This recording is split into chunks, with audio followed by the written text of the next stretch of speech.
Hello friends, welcome to Beena's kitchen. आज हम बनाने वाले हैं सभी के फेवरेट गुलाब जामुन।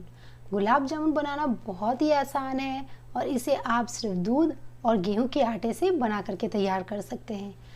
तो फ्रेंड्स, इसे बनाने के लिए हमने यहाँ पे आधा लीटर दूध ले लिया है।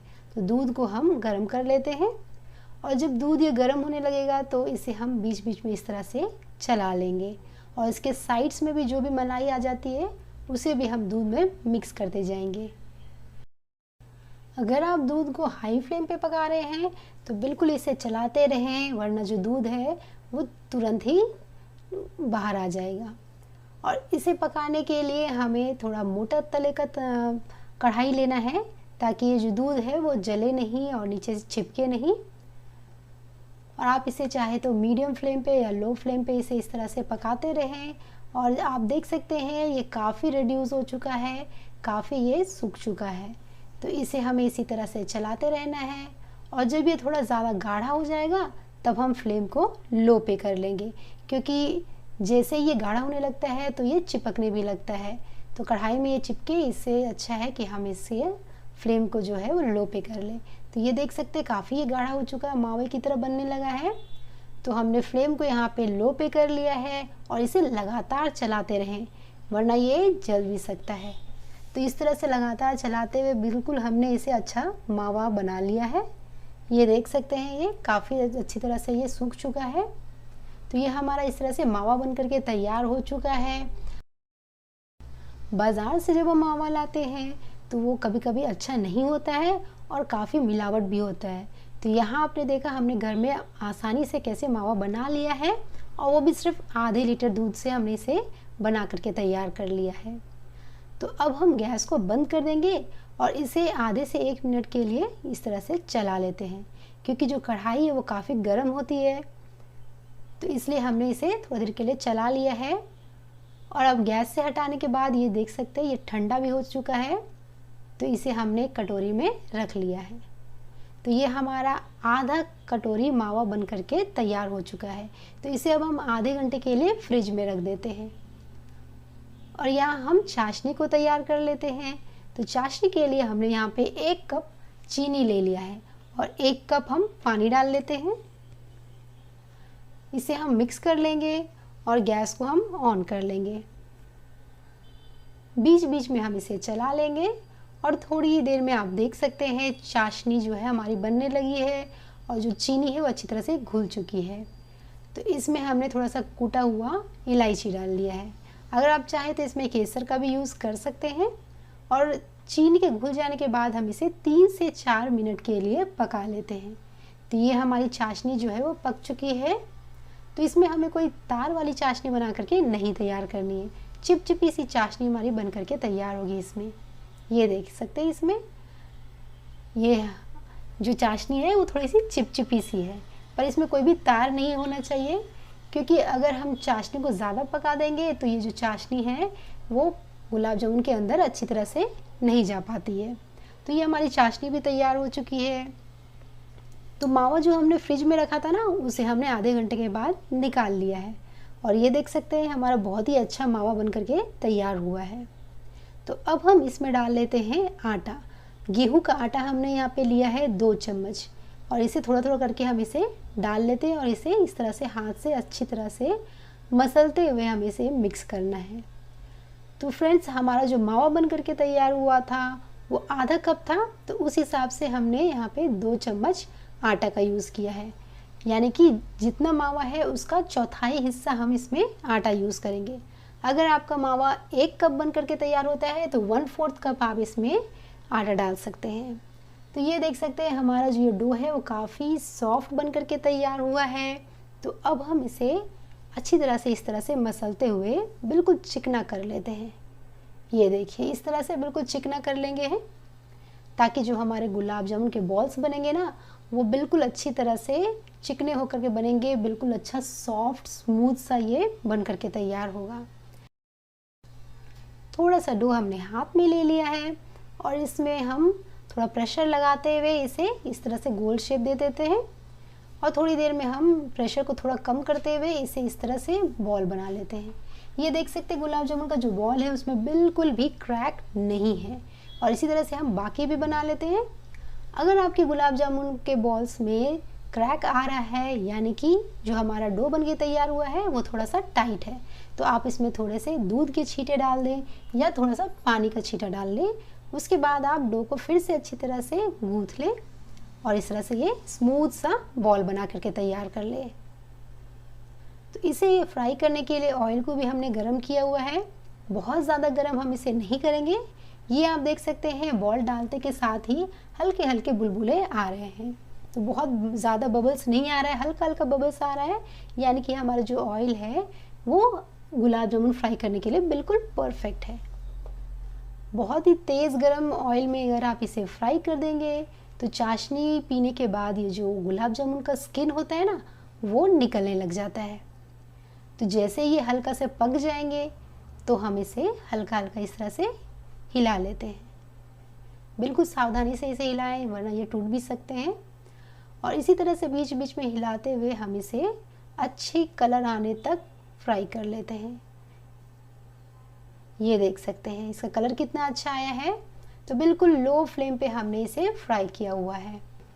तो इन गुलाब जामुन को हम गर्म चाशनी में इस तरह से डाल देते हैं। तो ये देख सकते हैं हमने सारे गुलाब जामुन को इस तरह से चाशनी में डाल लिया है और देख सकते हैं ये देखने में कितने अच्छे लग रहे हैं। इस तरह से हम इसे अच्छी तरह से हिला लेते हैं, जिससे कि ये जो चाशनी है वो गुलाब जामुन के अंदर अच्छी तरह से चली जाए। तो इसे हम 2 घंटे के लिए ढक करके रख देते हैं। 2 घंटे के बाद आप देख सकते हैं गुलाब जामुन ने चाशनी को अच्छी तरह से एब्जॉर्व कर लिया है। ये देखिए ये फूल करके थोड़ा बड़ा हो चुका है। तो हमने काफ़ी छोटे छोटे बॉल्स बना करके तैयार किए थे और ये चाशनी में जाने के बाद काफ़ी अच्छे साइज़ का ये हो चुका है। इतना सॉफ्ट ये बन करके तैयार हुआ है। बहुत ही क्रिस्पी और बहुत ही टेस्टी से ये हमारे स्नैक्स बन करके तैयार हुए हैं। इसे बनाने के लिए हमने यहाँ पे 1 कप ले लिया है मैदा, आधा चम्मच हमने डाल लिया है इसमें जीरा, आधा चम्मच डाल लेते हैं अजवाइन। तो यहाँ अजवाइन को हमने इस तरह से हाथ से क्रश करके डाला हुआ है। और अब हम इसमें डाल लेते हैं स्वाद अनुसार नमक। और इसे हम खस्ता बनाने के लिए इसमें ऑयल का यूज़ करेंगे। तो हमने यहाँ पे 2 चम्मच ऑयल डाल लिया है। अब हम इन सबको अच्छी तरह से मिक्स कर लेंगे। फ्रेंड्स, हमें इसमें मोइन बिल्कुल परफेक्ट डालना है। अगर आपका मोइन अच्छा रहेगा तो आपके जो स्नैक्स है बहुत ही ज़्यादा खस्ते बनेंगे। बहुत ज़्यादा ऑयल डाल देने से भी इसका टेस्ट जो है बहुत अच्छा नहीं लगता है। तो हाथ से बिल्कुल इस तरह से मसलते हुए हमने अच्छी तरह से इसे मिक्स कर लिया है। तो अब हम इसे थोड़ा चेक कर लेते हैं। तो ये आप देख सकते हैं हाथ में हम इस तरह से इसे जब बांधते हैं तो ये अच्छी तरह से बंध जा रहा है, यानी कि मोइन हमारा बिल्कुल परफेक्ट लगा हुआ है। तो अब हम इसे गूँथ लेते हैं। तो गूँथने के लिए हम इसमें थोड़ा पानी डालेंगे और अच्छी तरह से मिलाते हुए इसे गूँथ लेते हैं। तो हमें इसका बिल्कुल हार्ड सा डो बना करके तैयार करना है, जिससे कि हमारे जो स्नैक्स बनेंगे वो बहुत ही क्रिस्पी बनेंगे। फ्रेंड्स, इस स्नैक्स को आप एक बार बना लें और इसे आप किसी एयर टाइट कंटेनर में रख लें।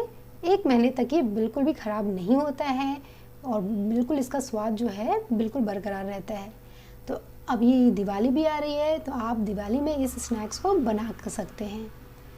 तो इस तरह से हमने इसका डो जो है वो रेडी कर लेना है। तो बिल्कुल सख्त सा हमने डो बना करके तैयार कर लिया है। 15 मिनट के लिए हम इसे ढक करके रख देते हैं ताकि ये अच्छी तरह से सेट हो जाए। 15 मिनट के बाद हमने ढक्कन को हटा लिया है और इसे एक बार अच्छी तरह से हम गूँथ लेते हैं। और अब हम इसे बेल लेंगे। तो हमें इसे बहुत ही ज़्यादा पतला नहीं बेलना है, हल्का सा मोटा रखेंगे, जिससे कि इसका जो स्वाद है ना बहुत ही अच्छा आता है। तो चलिए हम इसे बेल लेंगे। तो हल्का मोटा हमने इसे बेल करके तैयार कर लेना है। तो बड़ी सी हमने यहाँ पे एक रोटी बना ली है और इसे काटने के लिए आप छोटा सा कोई ढक्कन का यूज़ कर सकते हैं। तो किसी दवाई के ढक्कन से आप इसे काट सकते हैं या तो फिर बॉटल का ढक्कन होता है ना, उससे भी आप इसे काट सकते हैं। तो ये देख सकते हैं आप कितनी आसानी से ये इस तरह से कट जाता है और बहुत ही अच्छा सा शेप आ जाता है। ये देखिए बिल्कुल ये हाफ मून का शेप आ चुका है। तो इसी तरह से हम सभी को इस तरह से काट लेते हैं। ये देखिए, फटाफट से इस तरह से आप काटते जाएं इसे। इसी तरह से हमने इन स्नैक्स को अच्छी तरह से काट लिया है और जो बचा हुआ डो है उसे हम इकट्ठा कर लेते हैं और उसकी फिर से हम लोई बना लेंगे। ये इस तरह से हमने सबको इकट्ठा करके इसकी लोई बना लेना है और फिर से इसे हम रोटी जैसा बेल लेते हैं। तो थोड़ा सा मोटा हमने इसे बेल लिया है और इसी तरह से फिर से हम इसे काटते हुए इसे अच्छा सा शेप दे देते हैं। तो इस तरह से शेप देने से ये देखने में काफ़ी अच्छे लगते हैं। ये देखिए, काजू का शेप आता है तो देखने में ये काफ़ी अट्रैक्टिव हो जाते हैं। तो अब हम चलते हैं इसे फ्राई करने के लिए। तो फ्राई करने के लिए ऑयल को हमने गरम कर लिया है। तो बहुत ज़्यादा गरम ऑयल को नहीं करना है, मीडियम गरम हमने कर लिया है। और अब इन नमक पारों को हम इसमें डाल लेते हैं। फ्लेम को हम यहाँ पे मीडियम लो पे करेंगे ताकि धीमे धीमे आंच में ये बिल्कुल अच्छा क्रिस्प सा हो जाए। हाई फ्लेम पे पकाने से बहुत ज़्यादा क्रिस्प नहीं हो पाएंगे और बीच बीच में इसे हम पलट देते हैं। आप देख सकते हैं जैसे जैसे फ्राई होने लगे हैं, ये ऊपर आने लगे हैं, तो पलटते हुए हम इसे इस तरह से बिल्कुल गोल्डन होने तक फ्राई कर लेते हैं। तो आप देख सकते हैं इसमें बबल्स भी बिल्कुल कम होने लगे हैं, यानी कि ये अच्छी तरह से फ्राई हो चुके हैं और इनका कलर भी काफ़ी अच्छा आ चुका है। ये देखिए, बिल्कुल सुनहरा कलर आने लगा है इसमें और बहुत ही ज़्यादा ये क्रिस्प हो चुके हैं। तो अब हम इसे निकाल लेते हैं। आप चाहे तो इसे इसी तरह से खा सकते हैं या इसमें हमने थोड़ा सा चाट मसाला डाल लिया है चटपटा बनाने के लिए, थोड़ा सा लाल मिर्च का पाउडर डाल लिया है और इसे मिला लेते हैं। तो जब ये स्नैक्स गर्म हो तभी इसमें मसाले ऐड करें ताकि ये मसाले जो है वो स्नैक्स में अच्छी तरह से कोट हो जाए। ये देखिए, हमारे काजू नमक पारे जो है बहुत ही ज़्यादा चटपटे और टेस्टी दिख रहे हैं, खाने में बहुत ही मज़ेदार है। तो आप भी बनाइए इस दिवाली को इस स्नैक्स की रेसिपी को और कमेंट करके बताइए कि आपको ये रेसिपी कैसी लगी। रेसिपी अच्छी लगी हो तो लाइक और शेयर करें। आज हम बनाएंगे दिवाली के लिए बहुत ही स्पेशल सी मिठाई और इस मिठाई को बनाना बहुत आसान है। इसमें मैंने 1 कप मूंगफली डाल दिया है। तो ये कच्ची वाली मूंगफली है, इसे हम रोस्ट करना है। तो इसे हम चलाते हुए रोस्ट करेंगे। तो इसे हम रोस्ट करेंगे ताकि इसका जो कच्चापन है वो खत्म हो जाए और ये खाने में भी बहुत ही टेस्टी हो जाएगी। तो ये आप देख सकते हैं हमने मूंगफली को रोस्ट कर लिया है और इसका जो कलर है वो चेंज हो चुका है, यानी कि ये अच्छी तरह से पक चुकी है। तो अब हम गैस को बंद करेंगे और इसे प्लेट में निकाल करके ठंडा कर लेंगे। तो ये हमारी मूंगफली है, ठंडी हो चुकी है। इसे हम हाथ से इस तरह से क्रश कर लेंगे जिससे कि इसके छिलके जो है वो आसानी से निकल जाएंगे। हमने मूंगफली को रोस्ट किया था तो इसके जो छिलके हैं वो बहुत ही आसानी से निकल जाते हैं। ये देखिए इस तरह से, और ये इस तरह से हम इसके छिलके को जो है वो सेपरेट कर लेंगे मूंगफली से। और हमारी मूंगफली तैयार हो चुकी है। तो इसमें हमने 2 बड़े चम्मच काजू डाल लिया है जिससे कि हमारी मिठाई का टेस्ट जो है बहुत ही अच्छा आएगा। तो अब इन सबको हमें मिक्सर में पीस लेना है। तो ये मिक्सर में हम इसे लगातार नहीं पीसेंगे, तो मिक्सर को ऑन करेंगे, ऑफ करेंगे और इस तरह से हम पल्स में इसे पीस लेंगे ताकि इसमें से ऑयल सेपरेट ना हो। तो एक बार में हम इसे पूरा नहीं पीसेंगे, आधा आधा करके पीस लेंगे। तो ये आप देख सकते हैं हमने इसका पाउडर बना करके तैयार कर लिया है। तो अब हम एक कढ़ाई में आधा कप चीनी डालेंगे और 1/4 कप पानी डालेंगे और इसका हमें चाशनी बना करके तैयार करना है। तो आप देख सकते हैं इसे हमने चलाते हुए पका लिया है। तो इसमें से जो चीनी है वो मेल्ट हो चुकी है। तो इसे हम थोड़ी देर और पका लेंगे और ये आप देख सकते हैं चीनी जो है वो थोड़ी गाढ़ी होने लगी है। तो इसे हम चेक कर लेते हैं। तो ये देखिए इस तरह से हम इसे चेक करेंगे। तो आप देख सकते हैं इसमें हल्की सी तार बन रही है और ये तार है वो थोड़ी दूर जा करके टूट जाता है, आप देख सकते हैं। तो ये बिल्कुल परफेक्ट है, हमारी चाशनी बन करके तैयार हुई है। अगर आप चाशनी को ज्यादा पका देंगे तो हमारी मिठाई जो है वो थोड़ी कड़ी हो जाएगी, हार्ड बनेगी। तो इसमें हमने बनाए हुए पाउडर को डाल दिया है। इसे हमें लगातार चलाते हुए पकाना है। तो ये आप देख सकते हैं कि ये पकने लगी है। तो इसी तरह से हम इसे चलाते रहेंगे और ये कढ़ाई को छोड़ने लगी है। तो अब हम इसे थोड़ा चेक कर लेते हैं। तो मैंने एक चम्मच में इसे थोड़ा सा ले लिया है, ये देखिए। और इसे हल्का सा ठंडा होने देंगे क्योंकि ये अभी बहुत ही ज़्यादा गर्म है। तो ये जैसे ही थोड़ा सा ठंडा हो जाता है तो हम इसे चेक कर लेंगे। तो ये आप देख सकते हैं, इसे हम जब हाथ में लेकर के इसे बॉल की तरह बनाते हैं तो ये अच्छी तरह से जुड़ जाती है, ये देखिए। तो ये हमारा मिश्रण तैयार है। तो इसे हम निकाल लेते हैं एक प्लेट में और इसे हल्का ठंडा करेंगे। तो मैंने इसे पूरा ठंडा नहीं किया था, ये थोड़ा गर्म ही है अभी। तो अब हम इसे बेल लेंगे। तो एक प्लास्टिक का शीट मैंने रख लिया है ताकि ये कहीं चिपके नहीं, और इसे हम इस तरह से बेल लेंगे। तो ये हल्के हाथों से इसे बेल लेना है ताकि ये टूटे नहीं किसी भी तरह से। मैंने थोड़ा सा मिश्रण अलग रख लिया था जिसमें कि हम थोड़ा सा फूड कलर मिलाएंगे। तो मैंने यहाँ ऑरेंज फूड कलर ले लिया है और इसे हम हाथ से अच्छी तरह से मिक्स कर लेंगे। तो ये आप देख सकते हैं हमारा फूड कलर वाला जो मिश्रण है वो भी तैयार है। तो इसे हम रोल कर लेंगे। ये देखिए, इस तरह से हम इसे रोल कर लेना है। तो ये हमने इसे रोल करके तैयार कर लिया है।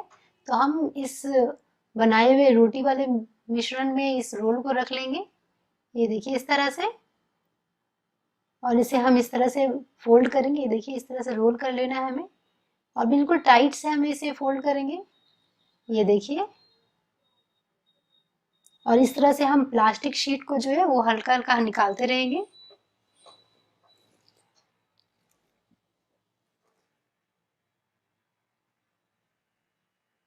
तो ये हमने इसे अच्छी तरह से रोल कर लिया है। तो इसे हमें फ्रिज में रख देना है ताकि ये अच्छी तरह से सेट हो जाए। इस मिठाई को हम इस प्लास्टिक शीट में फोल्ड कर लेंगे, बिल्कुल टाइट से फोल्ड कर लेंगे इसे हम, ताकि ये फ्रिज में अच्छी तरह से सेट हो जाए। तो ये हमने इसे रेडी कर लिया है। तो इसे हम 1 घंटे के लिए फ्रिज में रखेंगे।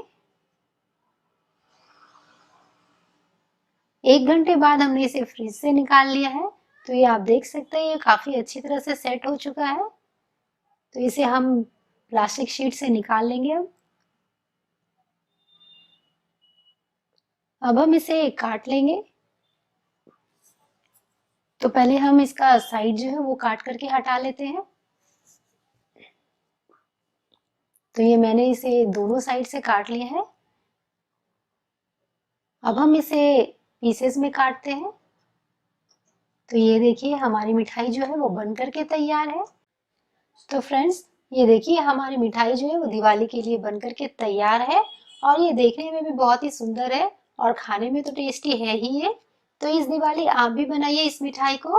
और अगर अब आपको ये रेसिपी अच्छी लगी हो तो लाइक और शेयर करें। और आज हम बनाने वाले हैं शक्कर पारे। ये शक्कर पारे हम बिना मैदे के बनाएंगे। तो यहाँ पे हमने आधा कप दूध लिया है। दूध को हमने गर्म करके लिया है। तो ये गर्म दूध है और इसमें हमने डाल लिया है आधा कप चीनी और इसे हम मिक्स कर लेंगे। हमने यहाँ पे गर्म दूध इसलिए लिया है ताकि जो चीनी है वो आसानी से घुल जाए। आप चाहे तो चीनी को मिक्सर में पीस के पाउडर बना सकते हैं और उसके बाद इसे दूध में घोल सकते हैं, जिससे कि ये आसानी से घुल जाएगा। और ये देखिए आप, चीनी जो है वो अच्छी तरह से डिज़ोल्व हो चुकी है। तो इसमें हम डाल लेते हैं आधा कप घी। तो घी हमने मेल्ट करके यूज़ किया है इसमें और इसे मिक्स कर लेते हैं।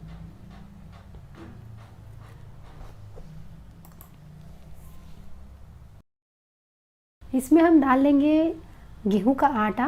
तो यहाँ पे हमने 2 कप गेहूं का आटा लिया है। तो इस आटे को हम थोड़ा थोड़ा करके डालेंगे, एक बार में पूरा आटा हमें नहीं डालना है। तो थोड़ा आटा डालेंगे और इसे फिर मिक्स कर लेंगे, फिर से आटा डालेंगे और इसे मिक्स करते जाएंगे। और आप देख सकते हैं इसमें लम्स पड़ने लगे हैं, लेकिन ये जो लम्स है वो बाद में ख़त्म हो जाएंगे। तो इसके लिए आपको कोई चिंता करने की ज़रूरत नहीं होगी। ये आप देख सकते हैं हमने यहाँ पे पूरा आटा डाल लिया है और अच्छी तरह से इसे हम मिक्स कर लेंगे। शुरू में ये जो डो है काफ़ी सॉफ्ट सा बनता है, ये बहुत ही गीला सा है, ये आप देख सकते हैं इससे। लेकिन हम इसे 1 से 1.5 घंटे के लिए रेस्ट करने रखेंगे, जिससे कि जो ये आटा है वो अच्छी तरह से सेट हो जाएगा। तो इसे अच्छी तरह से हमने मिक्स कर लिया है। तो इसे ढक करके हम छोड़ देते हैं रेस्ट करने के लिए। तो ये हमारा जो डो है रेस्ट कर चुका है, तो अब हम इसे अच्छी तरह से मिक्स कर लेंगे। तो जैसे जैसे आप इसे मिक्स करते जाएंगे तो आप देखेंगे कि ये बिल्कुल डो की तरह बनने लगा है। आप देख सकते हैं ये बिल्कुल अच्छी तरह से डो बन चुका है। तो अब इसमें से हम बड़ा पोर्शन एक तोड़ लेते हैं। तो एक बड़ी सी लोई हमने ले ली है और इसे हमें बेल लेना है। तो इसे बहुत ज़्यादा पतला या बहुत ही ज़्यादा मोटा नहीं रखेंगे, हल्का सा ये मोटा रहेगा। तो इस तरह से हम इसे बेल लेते हैं। इसे बेलने के लिए हमें कोई ऑयल या आटा लगाने की ज़रूरत नहीं है, क्योंकि हमने इसमें घी का यूज़ किया था। तो अब हम इसे काट लेते हैं। तो इस तरह से हमने इसे काट लिया है और अब इसे हम फ्राई कर लेते हैं। तो फ्राई करने के लिए ऑयल को हम बहुत ज़्यादा गर्म नहीं करेंगे, मीडियम गर्म कर लेते हैं और इसमें हम अपने शक्करपारे फ्राई कर लेंगे। तो फ्लेम को यहाँ पे मीडियम लो पे रखेंगे, जिससे कि जो शक्करपारे वो अंदर से अच्छी तरह से पक जाएंगे और बीच बीच में इसे चलाते जाएंगे। ये देख सकते हैं हमारे शक्करपारे जो है वो बिल्कुल गोल्डन ब्राउन हो चुके हैं। तो इसे हम निकाल लेते हैं। तो फ्रेंड्स, इस दिवाली आप इस रेसिपी को ज़रूर ट्राई करें। बहुत ही हेल्दी और बहुत ही टेस्टी ये बन करके तैयार होते हैं। रेसिपी अच्छी लगने पे लाइक और शेयर करें और मेरे चैनल को सब्सक्राइब करके घंटी के बटन ज़रूर दबाएं।